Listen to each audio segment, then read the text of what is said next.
Olly Murs, the former X Factor contestant, Extra Factor presenter and, briefly, X Factor presenter, isn't too impressed by the attitudes of some of the singers who now go on the show. The main problem, Murs says, is that the contestants want instant fame, and appear to believe in their own celebrity before they've had any real-world success. A lot of them are in it for the wrong reasons. A lot gave me the impression they were in it to be famous and not because they wanted to release music, Murs told Metro.co.uk. Speaking about contestants he met in previous years, when I did Extra Factor, they all believed in all the hype and believed they were bigger than they were, he added.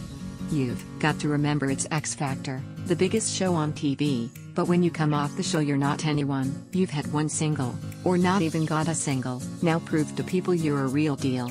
While Murs was not speaking directly about this year's batch of contestants, he says he still needs to sit down and catch up on the 2016 show. His comments come in the wake of increasing controversy about whether or not everyone on the show is a genuine aspiring musician. Rapper Honey G has come for a particularly high level of scrutiny, after allegations that she is merely a joke act, deliberately placed in the finals to help generate headlines. So far, however, the voting public have opted to keep the 35-year-old, real name is Anna Georgette Guilford, in the competition. Previously, an X Factor spokesperson told The Telegraph that Guilford auditioned herself, and was not scouted by producers ahead of the show's broadcast. Murs, who was the X Factor runner-up in 2009, admitted during his first televised audition that he wanted to be famous and an international superstar, but he says that while he was on the show he always took things seriously, acknowledging that the X Factor could have a monumental impact on his future career. When I was on the show I genuinely couldn't believe I was on X Factor, whereas some of them over the last few years feel like oh whatever,